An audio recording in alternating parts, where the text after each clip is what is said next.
Good day, everybody. I'm Joe Eisman, and I'm the moderator for this episode of Long-Term Athletic Development Chat, or LTADchat, which is a forum for sharing conversations about youth athletic development, youth fitness, and physical literacy. And today we are going to use our one-on-one format with a scholar or a practitioner, where we use the picture's worth 1,000 words idea, concept, or format. And I'm happy to have with me Dr. Ryan Hulteen. And he's going to share his expertise in motor development. And specifically, he's going to discuss a key figure, which is being shown on the screen right now, from a review paper that he authored as part of his PhD work. And Ryan and I actually first met when he was an undergraduate student at Michigan State University around 2008 or so, Yep. somewhere in the late 2000s. And then Ryan went on to do graduate work at the University of Newcastle in Australia. And then he continued on as a postdoc in Australia, in Sydney, at the Australian Catholic University. Then he did a second postdoc at the University of British Columbia in Vancouver. And all along, he was honing his academic skills in this field of motor development. He is currently a faculty member in the School of Kinesiology at Louisiana State University. Ryan, welcome to LTADchat. Thanks for having me. Happy to be here. Yeah, super. I mentioned, motor development, that you have this expertise in motor development, and, motor development along with motor control, motor behavior, fundamental movement skills, it kind of gets batted around a little bit, Hmm. both within the research area, but also amongst practitioners. Let's Yep. actually start with how you think about, how you define motor development. Yep. It's a great question. Like you said, so many different terms that kind of all look the same, but I think the key piece that really sets motor development apart, and that I always try and remind people, is number one, it is a lifespan process. So to me, it's the lifespan process, looking at changes, whether good or bad, in someone's capability to complete goal-directed movements, and all of the factors, both personal and environmental, that affect those changes in someone's ability to perform a wide array of movements. Let's go back to goal directed. Yep. Expand that a little bit. What do you mean by goal directed? Yeah, so goal directed is, from the moment we wake up in the morning till the time we go to bed at night, our movement is intentional. It's got a purpose behind it. We're trying to do something. It's not just a kind of random involuntary movement. Those can happen, of course. But if I am trying to get from point A to point B, I have to move my body. So walking from, the bed to the kitchen, I've got a goal of getting from A to B. And obviously, all of those different movements that occur throughout the day all have a different goal in mind. And so just trying to figure out basically the best, most efficient way of completing those movements. I'm assuming what you just spoke about leads into this model that we're showing on the screen as well, which is a key Mm-hmm. figure in the review paper published in the Journal of Sports Medicine. Yep. There's a lot on this figure, and Yes.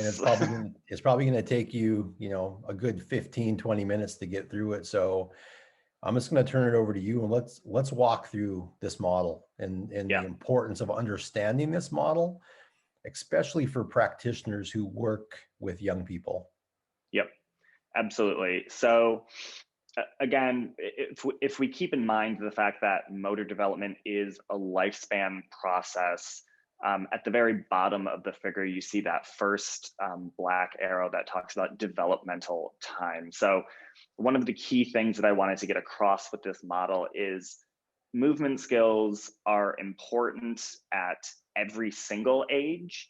And the end goal is that we are developing movement skills throughout our entire lifespan, with the goal of it helps to allow us choice and opportunity to be physically active. So kind of big picture perspective, that's kind of the main idea with this model.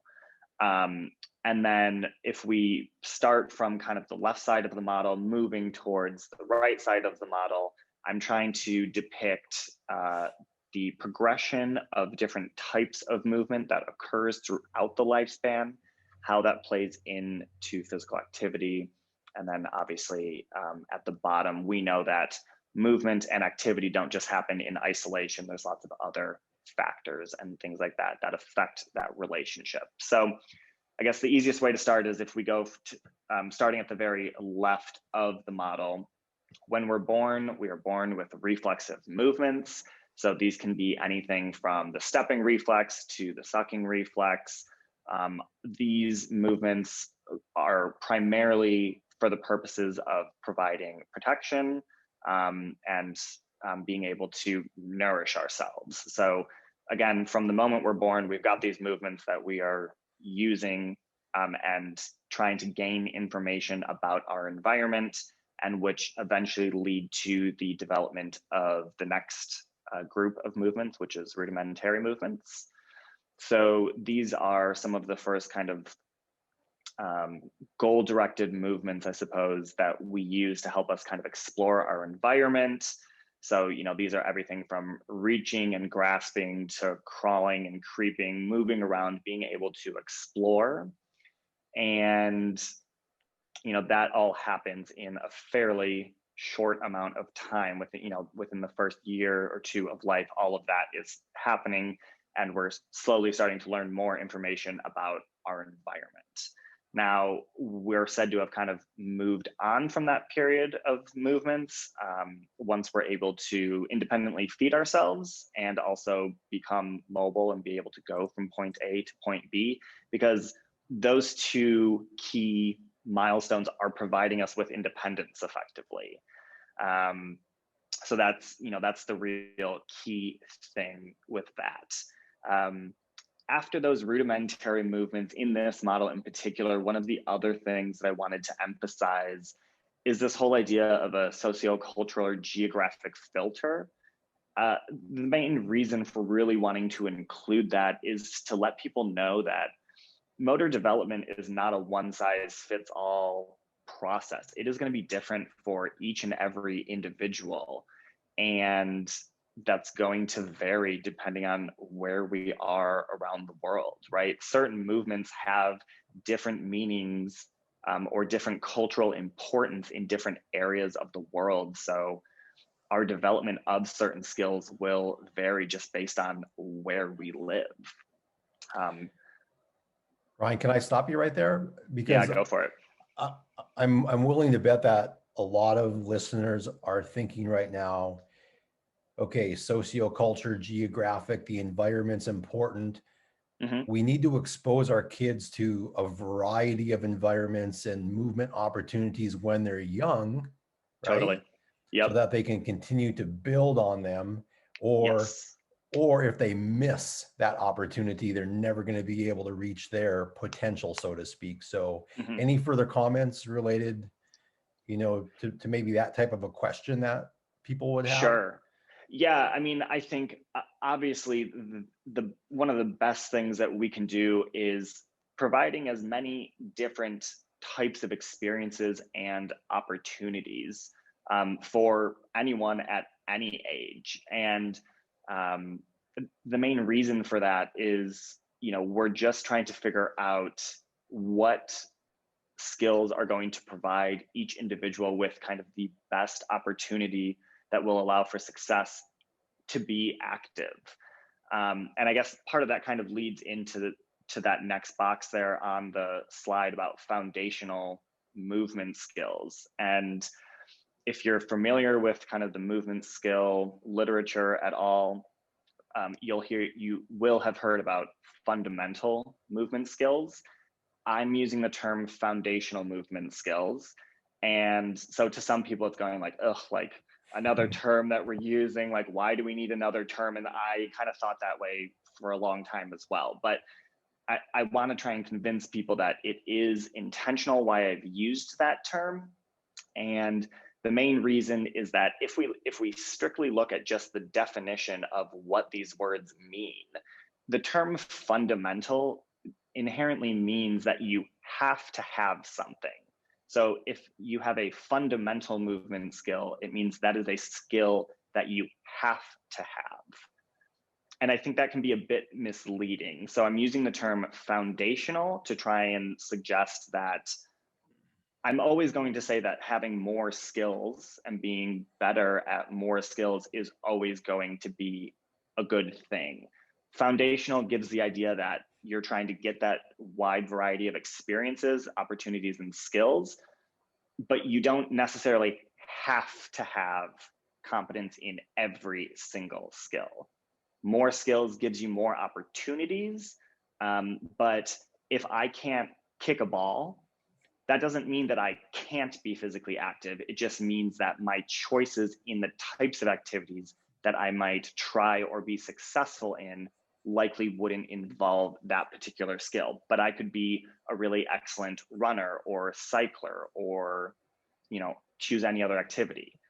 So I think that kind of speaks to the question that you just asked. The other thing that I really tried to get at with this whole term of foundational is the term fundamental movement skills often is used interchangeably with sport skills. And I think that can create, there's a bit of a downside to kind of having those terms used interchangeably, because then the idea of movement is strictly tied to the idea of sports only. So if I'm not good at sports, then I don't have movement skills, or I can't be good at movement skills. So, and it closes our mind to the types of skill that we view as potentially being important. So by using the term foundational, I think it brings in the opportunity to go, what are some other kind of basic skills that we might need to be active? And there's 3 that I highlight in this article in particular. So they are resistance training skills, so body weight, squat, push-ups, lunges, things like that, basic swimming skills, and cycling. One of the interesting things that I've found over my years of doing research is when we look at the choice of activity that people choose to perform across the lifespan, no surprise, it's different between children, adolescents, and adults. But when we get to adulthood, the 5 most common activities that adults, regardless of where you live, are likely to do is walking, running, swimming, cycling, and resistance training. So if those are the things that we are most likely to do, then I think more emphasis should be placed potentially on those skills that we actually need to do those activities. So that's kind of my rationale, I suppose, for that that change in language. And some people like it, some people don't, but I'm willing to live with that. Yeah, well, I know that the strength and conditioning profession liked it because it did highlight, as you mentioned, the resistance training aspect of it. Yep. Squat, lunge, hinge, push, press. Some of those, which were often categorized within, the 3 areas of fundamental movement skills as well, but oftentimes they would get buried a little bit, or practitioners wouldn't think of them in the context of resistance training either. And they do have such implication for sport as well. Yep. And athletic development as well. And I know that I hear you talk a lot about lifetime physical activity, which I really appreciate. But I also know a lot of listeners are, along the lines of more competitive youth athletics and long-term athlete development in the context of sport as well. Yep.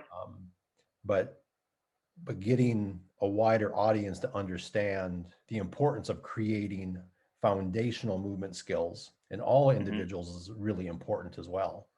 Yep. I'm not sure if you have more to talk about in the model, but I'm also curious to know tips for practitioners for the development of these foundational movement skills as well. Yeah, I feel, I think tips and tricks, we could have a whole nother conversation about that. I think to me, again, it comes back to, we're trying to provide as many different scenarios and opportunities to be active, try skills, and that is both structured activities and unstructured free play. Let whoever you're teaching just kind of take control of the situation, because there is something to be learned from that. I mean, I think certainly myself, you, others, all these practitioners, we've all seen, different lessons or something where there's if you're teaching catching or something like that, you've just got a huge lineup of kids. There's one person throwing a ball and one person catching. And, it's trying to get away from some of those older practices that kind of limit that active learning time to get those experiences and things. Yeah. Can I put you on the hot seat to Yeah. think quick? Go for it. So you're going to get together with a group of 8 to 12-year-olds this afternoon for 45 minutes. Yeah. What does your session look like? Yeah. Okay. And again, let's just classify it as general athletic development or general foundational movement skill development. Yep. Okay. So usually if I'm structuring a lesson with that, like the first thing I want is to start the session, like I just want movement to be occurring. So usually that's going to involve some type of kind of cardio-like activity. So whether that's some version of tag, or depending on the equipment you use, some people have like bands or some tails that you can kind of put like in your pocket or in your shorts, and you're just trying to get as many of those from other people. So something that's going to get the heart pumping and things like that, moving around, but we're still getting that exposure to things like change of direction and speed changes and things like that. Usually after that, I'm moving towards some type of centralized skill that the lesson or session is going to be focused on. And so that's going to me, that is the time where that active learning time needs to be really high. So I want partner activities, but like really small groups. So either pairs or groups of 3, where we're able to kind of, get that skill practice. And as that activity is happening, I'm able to kind of give the key teaching points. And then after that, usually I would go to some type of game or 2 that involves that skill. Excellent. So back to the model, and I'm not sure if I cut you off before you got to the concluding parts of it, but do you want to pick up kind of from foundational and then moving forward in the model? And then I have one last question as well, but let's continue with the model here. Yeah, that sounds good. So going from that foundational movement skill box, so I think most people can understand this transition from foundational movement skills to specialized movement skills. So that's just the idea that if the overhand throw is a foundational movement skill, a more specialized version of that skill that some people will develop is throwing a baseball or an overhand serve in volleyball that uses that similar pattern. But it's just a different version of that foundational skill.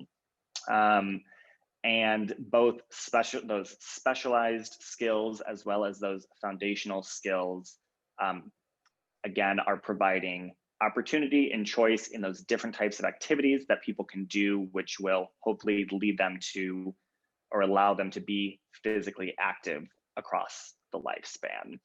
Now, the kind of one of the final pieces, I suppose, is the proficiency barrier, which you see between foundational and specialized movement skills.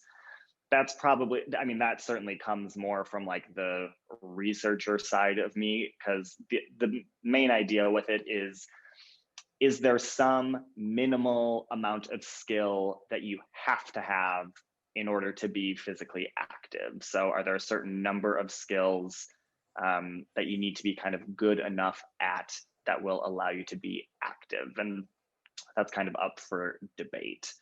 And then I would say just the final piece, really, again, just recognizing that movement skills and physical activity There are lots of other factors that influence the relationship between those two constructs. So that can be anything from weight status to fitness levels. And then we can look at more psychological constructs like perceived competence. How good do I think I am at these skills?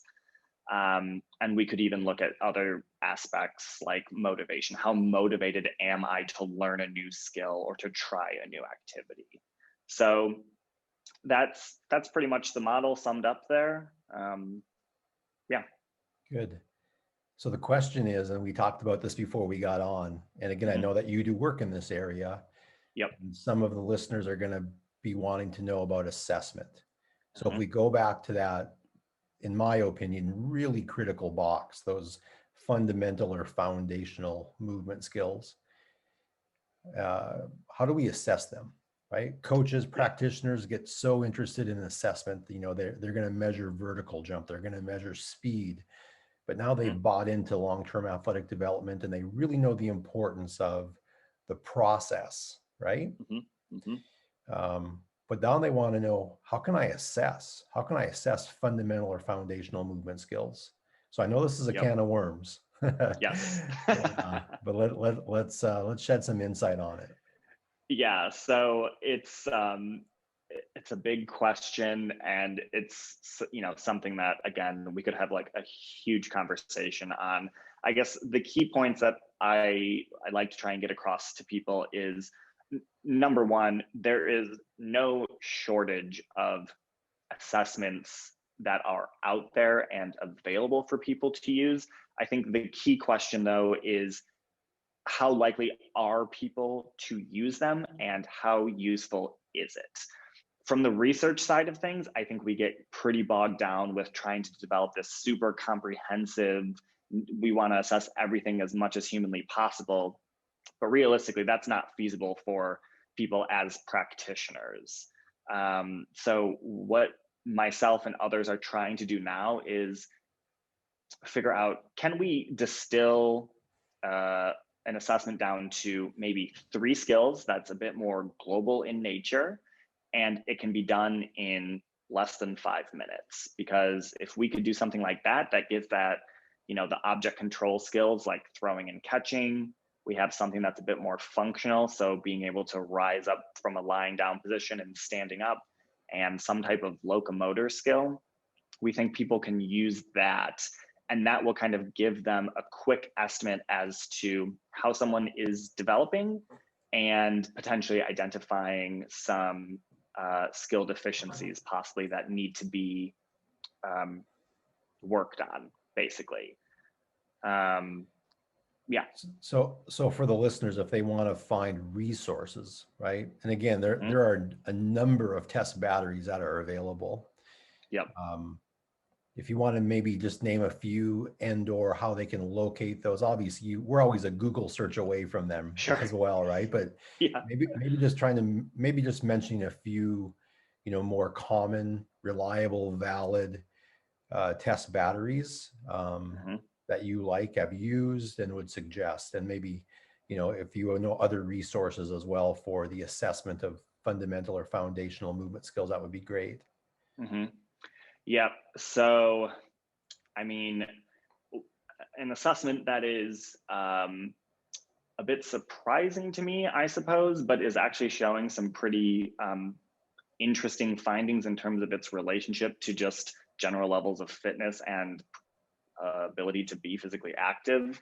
An assessment like the supine to stand. So it's literally just lying on your back, and then on go, how quickly can you stand up? And, we can see that the time that it takes to do that task is one assessment that's like really quick and easy for pretty much anyone to do, and gives a good indication. So some of that work I know is being done by a friend of mine. Her name is Danielle Nesbitt. In terms of other foundational movement skills or fundamental movement skills, I mean, the most common assessment for people to use is obviously the test of gross motor development. That's, strictly looking at the process of movement. So 12 or 13 skills there that are being assessed. Pros and cons to certainly using that. But Other assessments, I mean, I'm actually becoming more of an advocate of kind of using some product or outcome measures. So instead of looking at how the movement is done, looking at things like kicking or throwing speed and what is that telling us in relation to how the movement is done. So, there's apps on, you can download it on your iPhone or iPad to use or get a estimate of ball throwing speed or kicking speed. Yeah, those Well, are just some of the ones that kind of come to mind. how about movement ABC or KTK? Any of those Yeah. popular ones that have been used mainly in the research literature, Hmm. but may have some applicability to practitioners as well. Yeah, I think, I'm not necessarily as familiar with the two of those, but from what I've seen from others, that KTK measure, because it gets at that kind of coordinated speed, agility, change of direction and things. So I think for a lot of practitioners, I'm trying to think, it's like hopping side to side, moving platforms, and a couple other skills that I can't think of off the top of my head. But I think people would find that one certainly useful for in any athletic setting, just to kind of see how people are performing. And again, because that one is focused on kind of the outcome of movements, it is a bit quicker as well to use. So yeah, I would certainly recommend that one. Good. Hey, Ryan, thanks for being on today. And before we close out here, I just want to give you an opportunity to, any last mop ups, cleanups, Yeah. suggestions, recommendations that you want to provide to the listeners on, the importance of developing foundational movement skills Yep. at a young age and carrying those forward to lead active lifestyles. Yeah. So, I mean, again, I'm just going to kind of hammer home those points of just remembering that it's never too late to learn or to try and develop or learn a skill. We move for the entirety of our lives. The more chances and opportunities and experiences we have, that will bode well for us moving forward. So in this case, more opportunities I think is better. And I guess I always just encourage people, like, if there's something that you've always wanted to try and do, just go out and try it. So no, there's no harm in that. I'd rather you be doing something as opposed to nothing. Super. And thanks for walking us through this key figure in the paper. We'll make the paper available in the link on the YouTube channel. Yeah. And you can follow Ryan on Twitter. He's fairly active. Yep. Can be quite humorous on Twitter as well, at Ryan_Hulteen. Last name is Hulteen. Or always a Google search away from learning more about his research, and you can find that work at ResearchGate and on Google Scholar platforms as well. Ryan, thanks again for being with us on LTADchat. Yeah, thanks for having me.